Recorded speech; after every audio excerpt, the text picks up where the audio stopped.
2022년 시험 대비 승마지도사 마학 핵심 정리 4부 시작합니다.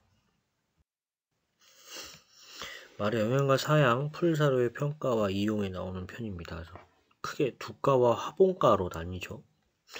두과는 알파파, 화이트 클로버, 레드 클로버, 크림손 클로버. 화본과는 오처드 그레스, 페레니얼 라이그레스, 톨페스큐, 티모시, 이탈리안 라이그레스가 되겠습니다. 그래서 두과는 알파파하고 클로버 종류, 화본과는 그레스로 끝나는 거하고 톨페스투, 티모시 이게 화본과가 된다 이렇게 생각하시면 되고요. 뭐 다른 좀 디테일하게 시험 문제가 나온 경우에는 이런 식으로 그 품종별로 묻기도 합니다. 오처드 그레스 같은 경우는 한지형이고요. 기호성이 양호하고 재상에 강합니다. 그 봄과 가을의 생산성이 양호하고 지역에 따라 여름철 하고 현상이 나타납니다. 기호성이 양호하다는 얘기는 말이 좋아한다는 얘기고요. 재상에 강하다는 얘기는 그냥 일반적인 두루두루하는 상처에 뭐 사람이 밟을 수도 있고 말이 밟을 수도 있고 칠 수도 있고 그렇잖아요. 그 풀들이 그런 상처에 강하다 이렇게 생각하시면 돼요. 그 다음에 알파파입니다. 알파파는 산성 토양에는 약하고요. 높은 품질 및 기호성이 가지고 있습니다. 버뮤다 그레스하고 바이아 그레스는 거의 뭐 그 유사한 성격을 가지고 있다 보시면 됩니다. 난지형이고요. 재상에 강하고 기호성이 떨어지고 여름철에 강합니다. 단 이제 초기 생육이 약한 좀 부분이 있다 이렇게 생각하시면 되겠습니다. 네, 그렇잖아요. 오처드 그레스 같은 경우는 한지형이니까 여름철에 그러니까 추운 땅에서 잘 자란 애들이니까 여름철에 더우면 말라 죽는 현상이 나타나고요. 그래서 바이아나 버뮤다 그레스 같은 경우에 난지형이기 때문에 좀 따뜻해도 여름철에 강하다. 좀 이런 것 생각하시면 좋을 것 같습니다. 말 영양과 사양 관리에 관한 부분입니다. 그래서 그 마른 무게 기준으로 약한 운동에서는 체중의 2%, 중간 운동에서는 체중의 2.25%, 강한 운동 이상에서는 체중의 2.5% 내외로 먹이는 게 좋다 하시면 되고요. 포유마의 경우 젖을통에 많은 영양소가 빠져나가기에 단백질, 칼슘, 인, 비타민 A와 D 등이 충분히 함유된 농우사료를 공급하는 게 좋습니다. 그리고 갓 태어난 망아지가 정상적인 환경에서 자라기 위해서는 초유의 면역 글로불린을 섭취해야 되고요. 운동하고 있는 육성마가 비운동마보다 칼슘을 뼈에 더 많이 축적시키기 때문에 칼슘에 대한 요구량이 높습니다. 심하게 마른 말의 경우 최저 1점, 매우 살찐 경우 9점, 바디 컨디션 점수 중간이 5점 이렇게 되겠습니다. 그래서 NRC에서는 9점 체계를 이렇게 권장을 하고 있다 이런 부분이 시험에 난 적이 있었어요. 그래서 마른 게 1, 살찐 게 9, 중간 5. 최적 자연 번식 주기는 봄이고요. 인공적으로 변화를 시킬 수가 있습니다. 그래서 일사시간이나 강장 사양으로 조절은 가능합니다. 1일 조 단백질 요구량이 가장 높은 말 1개월짜리 포유마가 되겠습니다. 보시면은 포유마는 이제 젖을 많이 빨리기 때문에 영양소가 빠져나가기 때문에 1일 조 단백질 요구량이 가장 높은 말 이렇게 되겠습니다. 계속 이어집니다.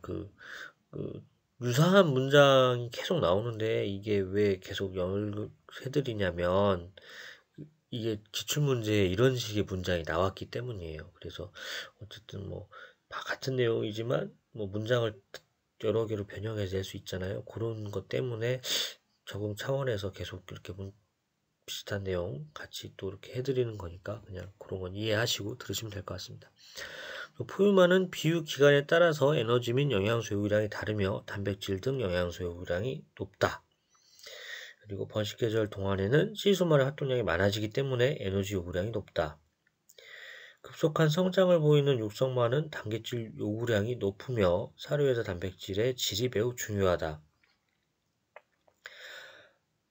말은 항온동물이어서 일정한 심부 온도를 유지해야 한다. 춥거나 더운 날씨에는 심부 온도를 높이거나 낮출 수가 있는데 갑자기 추운 날씨가 지속되면 말은 대사율 생산을 높이기 위해 더 먹거나 자세 변화를 통해 열 손질을 줄이는 반응을 보인다.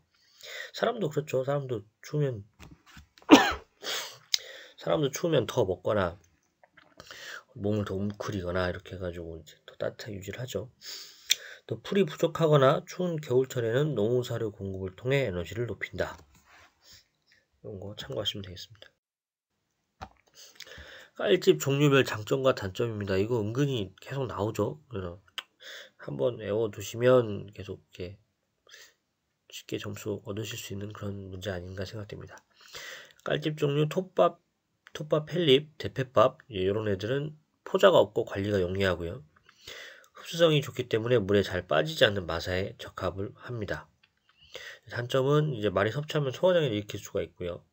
또 분뇨가 아래로 스며들어 오염되고 가스도 많이 배출하게 됩니다. 그리고 쉽게 축축해지기 때문에 발굽이 물러지고 편자와 발굽 사이에 젖은 톱밥에 끼어서 발굽을 부수시킬 위험이 있습니다.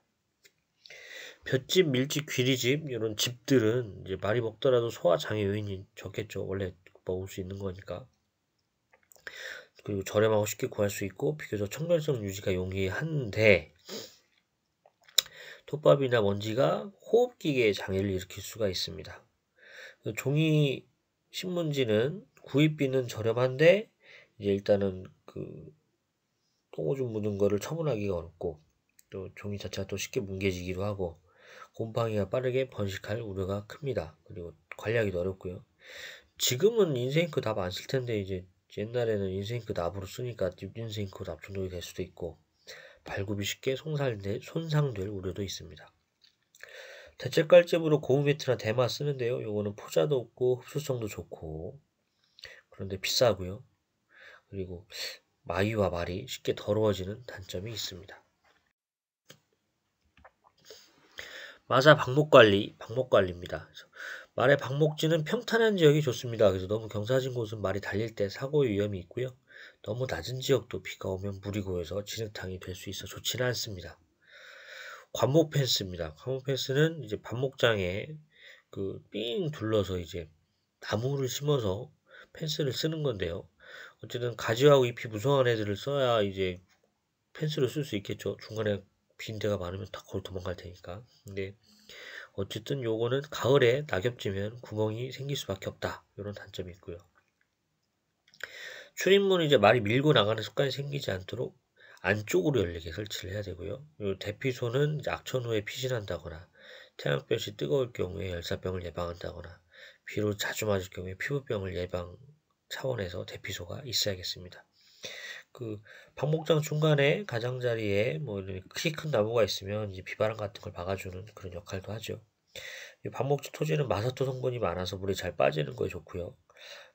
말이 항상 물을 마실 수 있도록 물통이 있어야 되고 물통은 수지로 채석을 해서 청결을 유지를 해야 됩니다. 그래서 물통은 녹슬지 않는 비철금속 재질로 하고 땅을 파고 콘크리트 구조물을 설치를 하기도 합니다. 마사의 조건과 환경입니다. 그래서 분만할 때 강아지가 차지할 공간이 필요하기 때문에 분만 마방은 일반 마방에 비해 넓어야 된다. 그리고 바람이 잘 들어오는 방에 설치해야 파리가 덜 끓고 냄새도 덜 나겠죠. 그리고 바람이 많이 들어오는 방향에 설치하면 외풍이 시범으로 피하는 것이 좋습니다. 그러니까 바람이 잘 들어오는 긴 해야 되는데 많이 들어오면 안 돼요. 좀 시험 문제가 좀 내기에 좀 이렇게 할 것 같긴 한데 하여튼 한번 나온 적이 있어요. 그래서 시수만의 마방을 암말의 마방과 떨어진 곳 설치해야 서로 뭐 이렇게 영향을 안 미치겠죠. 그렇게 생각하시면 되겠고요. 말의 영양과 사양입니다. 소화기관의 특성과 조화. 전 이 부분 좀 어렵더라고요. 그래서 반복 학습을 좀 하셔야 될 것 같긴 합니다. 꾸준히 나오는 것 같아요. 이 부분은. 말 위는 전체 소화장계의 10% 정도로 체중에 비해 작아 조금씩 여러 번 나눠서 섭식 활동을 한다. 말 소장의 가장 큰 특징은 길이가 짧고 장 내용물의 통과 속도가 빠르다는 것이다. 대장에서는 섬유소 및 소장에서 소화되고 남은 전분이나 단백질들이 미생물 발효에 이용된다. 그리고 요거 자주 나와요. 곡류 전분 사료를 다량 공급할 경우 소장에서 모두 소화되지 못하고 상당량의 대장으로 유입되고 대장에서는 전분을 분해하기 위한 젖산 미생물 활성이 증가합니다. 그래서 젖산의 함량 증가는 장 내용물의 pH를 또 저하를 시키고 그래서 배앓이나 제염의 발생의 원인이 됩니다. 그래서 풀사료 위주의 사용을 하고 곡류사료는 최소화하면서 여러 번에 나누어 주는 것이 좋습니다. 곡류사료. 말의 주사료는 풀사료지만 곡류나 농우사료로 일부 부족한 영양소 및 에너지를 공급해야 되고요. 옥수수는 조단백질과 라이신 함량은 낮으나 귀지나 보리보다 가소화 에너지는 높습니다. 옥수수는 조단백질과 라이신 함량은 낮으나 귀지나 보리보다 가소화 에너지는 높다. 소맥피는 인 함량이 높고 대부분 피틴태이기 때문에 단독으로 공급하면 안 됩니다. 곡류를 통한 전분의 다량 공급은 배앓이를 발생시킬 수도 있고 심하면 제염엽의 원인이 되기도 합니다. 말의 영양과 사양입니다. 위에서의 비정상적인 발효는 풀사료보다 농우사료를 다량 공급할 때 많이 나타나고요. 풀사료는 위를 팽창시키고 위산의 분비를 자극하여 위내물의 pH를 낮추기 때문에 미생물의 비정상적인 발효를 억제합니다. 위궤양은 농우사료를 다량 공급하는 훈련 중인 말에게서 많이 나타나고요. 위에서 혈류를 흡수할 수 있는 양 이상의 가스가 생산될 경우 고창증이 발생할 수 있습니다. 말의 대장에서 미생물 발효에 의한 에너지 생산 과정입니다. 초식동물들은 풀사료의 세포별 구성물질인 셀룰로스, 헤미셀룰로스 같은 섬유소성 탄수화물을 에너지원으로 활용할 수 없습니다. 미생물은 셀룰라제를 분비하여 셀룰로스를 단당류로 분해를 하고요. 미생물은 단당류를 이용해서 혐기 발효 과정을 통해 자기 에너지를 얻습니다. 그래서 미생물 발효 과정에서 생산된 휘발성 지방산, 초산, 프로피온산, 부티루산은 초식동물이 흡수하여 에너지로 이용을 하고요. 섬유소의 미생물 발효 과정에서 생산된 휘발성 지방산은 대장에서 혈류로 흡수가 되고 섬유소 셀룰로스는 미생물이 분비하는 셀룰라제에 의해 분해되어 발효에 이용됩니다. 이 미생물 발효 과정에서 생산된 휘발성 지방산인 초산, 프로피온산, 부티르산은 대장에서 혈류로 흡수가 되고요. 말은 단위동물이지만 비섬유소성과 섬유소성 탄수화물 모두에게서 에너지를 얻을 수가 있습니다. 체내 지방이 지속적으로 과도하게 분해되는 과정에서 아세틸코에이가 케톤체로 전환되어 혈액에 남게 됩니다. 그래서 케톤체는 상성을 띠기 때문에 혈액 산선증이 일어나는데 이를 케토시스라고 하고 심하면 의식을 잃거나 폐사에 이르게 됩니다. 저 이 부분도 어려워요. 그냥 애우기 어려우시면 그냥 틀리세요. 어차피 60점만 넘으면 되니까. 물론 이제 만점 맞고 싶거나 다른 과정이 부족하시거나 그런 분들은 열심히 공부하시고요. 만약에 저는 시간이 없다 하면은 이 부분은 패스할 것 같습니다. 말의 영양과 사양, 영양소와 대사입니다. 단백질은 탄소, 수소, 산소 이외에 질소, 유황이 포함이 됩니다. 그래서 그 아미노산 분해 과정에서 생산된 암모니아는 체내의 독성을 나타내기 때문에 간에서 요소로 합성돼서 배출이 되고요. 암모니아가 독성이 있어서 간에서 요소로 합성돼 배출이 되고요. 그 흡수된 포도당의 일부는 간이나 근육의 글리코겐으로 저장이 돼서 심한 운동 시에 비상에너지로 활용됩니다. 지방은 탄수화물인데 단백질에 비해 열량이 높고요. 말의 주요 에너지원은 탄수화물이고 탄수화물에서 지방을 합성할 수 있기 때문에 지방이 에너지 공급을 위한 필수 영양소는 아닙니다. 또 사료의 지방은 지용성 비타민 A, D, E, K의 공급원이며 흡수를 용이하게 하고요. 리놀렌산, 아라키돈산은 동물 내에서 합성할 수 없기 때문에 필수 지방산으로 분류를 합니다. 그래서 아라키돈산은 리놀렌산에서 합성할 수 있기 때문에 사료에 리놀렌산이 풍부하다면 아라키돈산은 필수 지방산은 아닙니다. 어쨌든 이 필수 지방산들은 식물이 합성할 수 있기 때문에 식물성 사료에 많이 함유가 되어 있습니다. 말의 영양소와 소화. 필수 아미노산 중에서 가장 부족되기 쉬운 아미노산이 제일 제한 아미노산이어서 라이신이고요. 두 번째로 부족되기 쉬운 아미노산이 제2 제한 아미노산이라서 트레오닌입니다. 그래서 1 제한 아미노산이 라이신, 2 제한 아미노산이 트레오닌. 그래서 포도당 생체 에너지의 생산과 저장 과정입니다. 그래서 아까 나왔었는데 흡수된 포도당의 일부는 간이나 근육의 글리코겐으로 저장되어 심화 운동 시에 비상에너지로 활용이 되고요. 포도당은 각 조직으로 보내져 ATP 생산에 이용이 됩니다. 전분은 말이 직접 분비하는 소화 요소에 의해 소장에서 포도당으로 분해 전환 흡수가 되고요. 말의 에너지 소모량보다 탄수화물 섭취량이 많을 경우 포도당은 지방으로 전환되어 축적이 됩니다. 몸에 저장이 되죠. 물의 주요 기능입니다. 체내 생화학 반응과 용매가 되고요. 영양소의 소화, 흡수, 운동을 도와주고요. 노폐물 배설, 체액 분비에 기능을 하고요. 체온 조절 및 향상성 유지에 도움이 됩니다. 그래서 관절과 조직의 윤활도는 완충이 되고 체세포와 체형을 유지를 하게 됩니다. 물이 결핍을 하게 되면 일단은 사료 섭취량도 감소를 하고요. 성장률이나 이런 게 저하가 돼서 생산성이 줄어들고 맥박과 호흡이 증가하고 또 체온 조절 기준이 상실되고 신경이 과민해지고 근육 운동이 곤란해지고 심한 경우 심한 수분 결핍이 있을 경우 폐사하게 됩니다. 말의 영양가 사항 비타민 부분입니다. 그래서 비타민은 단백질, 지방, 탄수화물 대사에 조호 효소로 도움을 주는 효소로 작용함으로써 영양소 이용 효율을 높여서 성장률이나 사료 효율을 향상을 시킵니다. 또한 항병성을 높여 여러 가지 질병을 예방을 하는데요. 그래서 그 물의 녹냐, 기름의 녹냐 요것 때문에 지용성과 수용성으로 구분이 됩니다. 그래서 티아민은 수용성 비타민, 그래서 결핍 시 식욕이 부진하고 운동이 실조되고 각기병 이거고요. 엽산은 B9, B9 수용성 비타민으로 DNA, 퓨린, 메타오닌 합성 반응에 관여하고요. 청초, 알파파, 건초 등 풀사료를 함유를 하고 있습니다. 비타민 D는 지용성 비타민에서 피부에서 자외선 합성으로 공급, 햇빛에 노출돼 결핍이 없고요. 구루병과 성장지연 이런 거에 문제가 발생을 합니다. 그래서 우리 일반적으로 현대인들이 햇빛을 못 보니까 비타민 D를 먹기도 하잖아요. 똑같다고 생각하시면 돼요. 그리고 특이할 사항은 수용성 비타민은 비타민 C와 비타민 B 그룹입니다. 그래서 B, C는 수용성이고 나머지는 다 지용성이다. 이렇게 생각하시면 돼요. 지용성 비타민의 기능과 결핍에 관한 부분입니다. 지용성 비타민은 지방처럼 탄소, 수소, 산소로만 구성이 되어 있고요. 탄소, 수소, 산소. 그러니까 지방이 높겠죠. 지방류나 유기용매에는 녹지만 물에 녹지 않고요.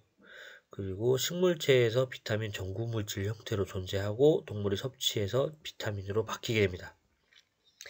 지용성 비타민은 체내에서 지방과 함께 저장이 될 수 있고요. 단기간 지용성 비타민이 부족한 사유를 공급하더라도 결핍증이 바로 나타나진 않습니다. 수용성 비타민은 체내에 저장되지 못하고 오줌으로 배출이 되고요. 그래서 오줌에 빠져나가기 때문에 매일 필요한 만큼 섭취를 해야 돼요. 근데 대신 지용성은 몸의 지방으로 저장을 하기 때문에 결핍증이 바로 나타나지는 않습니다.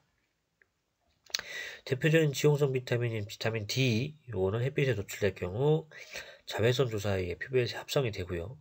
비타민 D가 결핍된 사료를 공급하거나 말이 장기간 햇빛에 노출되지 않을 경우에 칼시트리올 합성이 억제돼서 골격 발달에 영향을 줄 수가 있습니다.